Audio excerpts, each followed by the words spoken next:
Bidibidi. Story and pictures by Gavin Bishop. Read by Mikaera, James and Logan.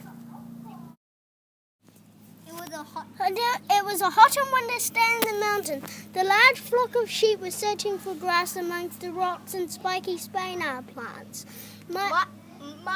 My feet are sore, said Bidibidi. I'm tired of trudging around these bony mountains just to fill my stomach.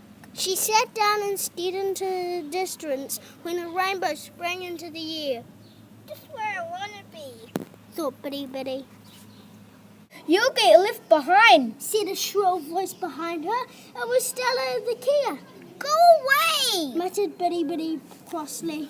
Just being friendly, said Stella. I'm sorry, said Bidibidi. I'm so tired of wandering around, nibbling here, nibbling there, so feet, nasty stones, day after day. If you're not happy with your life, do something about it, said Stella. I don't know what else there is. You'll never know unless you go and find out, said Stella. Bidibidi thought for a minute. She looked at the rainbow in the distance. Where do I go? she asked. Down, said Stella, and so Bidibidi set off down the mountainside. By midday it was hot and sunny. Bidibidi rested for a while in the shade of some trees by a rocky stream. In the cool gloom she dozed off, dreaming of the rainbow. Soon she was interrupted by some of Stella's friends were shouting from the treetops. Turn right at the great waters.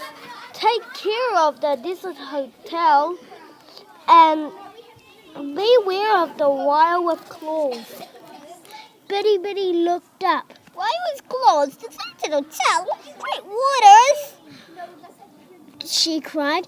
The kids rose into the air and flew off towards the higher slopes. Bidibidi continued her journey following the stream. It became wider and deeper. The beds of shingle on each side were strewn with the bleached remains of the tree trunks. Strange birds as she approached. Following the bend in the river, Bidibidi found an expanse of sparkling blue water, more water than she had ever seen in her life. The great waters! I must turn right! As Bidibidi was clattering along the stones at the lake's edge, she noticed a slight movement in the reeds nearby. She stopped. A large bird sat with its beak in the air, perfectly with the reeds. Go away! It hissed. You're not disgusting. I don't want to disturb you, but I don't know what to go from here. Spat the bittern. How? I can't fly or swim, said Bidibidi. Float. I don't. Bidibidi was alarmed. Boat? Repeated Bidibidi. The bittern rolled her eyes impatiently, and in no time at all she had picked a pile of bulrushes and began to weave and plait a small boat. Half an hour later she hustled Bidibidi on board without so much as a few words of good luck. A shrill whistle from the bittern brought a large brown trout to shore. Bidibidi just had time to say thank you before the fish towed her craft towards the center of the lake. Where are you taking me? Called Bidibidi. The trout didn't answer. A gentle breeze began to blow, and the little bow bobbed up and down on a slight swell. With the warm sun and the gentle rocking, Bidibidi was soon asleep. Suddenly, Bidibidi was awake. She was wet. I'm thinking out! She bleated. The boat was leaking. Water lapped her knees. Help! Help! The trout continued to tow her boat. The water reached her stomach. I wish I was flying down rather than say, she moaned. Oh, please help. At last, Bidibidi was heard by some ducks. Come on, boys! To the rescue! Called a young mellow drake. Before Bidibidi knew what was happening, she was lifted into the air and whisked across the lake to the land. She had recovered her breath. Bidibidi left the lake and continued to travel further and further away from the mountains. Tussock gave her way to grassland and clumps of shelter trees. At dusk, she came across a strange sight. In a clump of dark pines stood a large wooden building. Over the doorway was a sign, Lego Muttons Arms, established 1870. Yeah. It was the deserted hotel. Bidibidi nervously settled down under the trees. She managed to drift off into a restless sleep, but awoke often to cast a glance at the old hotel. A night wind made the pines creak and crack above her head. At midnight, a shout of laughter woke Bidibidi. Roving lights lit up the windows of the old hotel, and the notes of the honky-tonk piano echoed from the empty shell. Stop. Press stop. Bidibidi jumped up and took off in a fright through the trees. She ran over rabbit-cropped down gullies up the other side. Suddenly she was brought to a violent halt, fiercely clutched by the wool on her back. Stop. Bidibidi fought her invisible attacker, but the grip on her fleece grew even tighter. By the pale light of dawn, she saw what had trapped her. The wire with claws.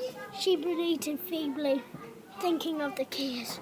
Warning all day, she lay there unable to escape. I'll have you in a jiffy, Said a husky voice from behind her. Maxine at your hound. At your service, I mean. Bidibidi squeezed into Maxine's kennel and fell asleep beside her new best friend. She woke up sometime later, cold and alone. Maxine was gone. The lights were on in the farmhouse. Bidibidi left the kennel and trotted up to the house. Black shapes moved across the blind. She could hear voices. Have a nice bit of land, Maxine, Someone said. Bidibidi froze. This was no place for her.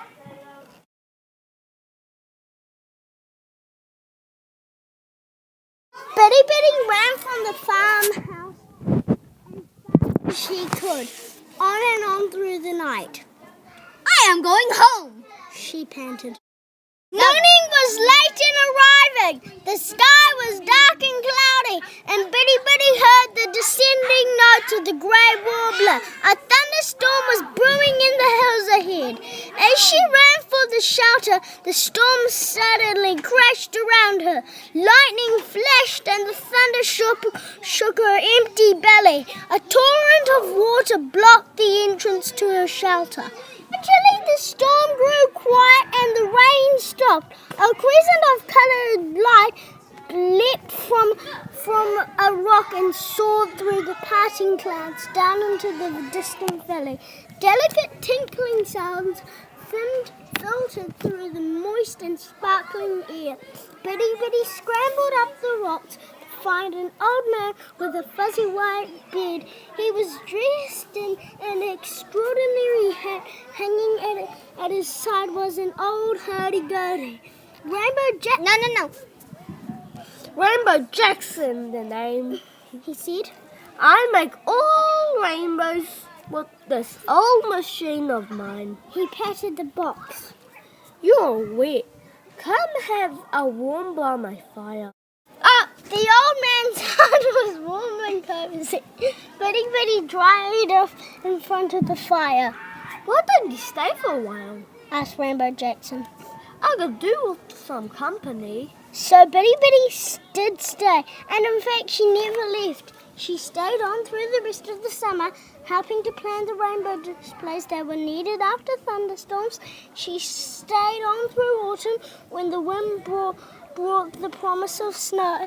During the long winter nights, she slept safe and warm in front of the fire, and she She was there in the spring when the Whangarei and gentians flowers amongst the sweet mountain grass. When Rainbow Jackson grew very old, he gave Bidibidi his old hurdy-gurdy. I'll make the rainbows now. She said. And that's what Bidibidi did. The end. Hi.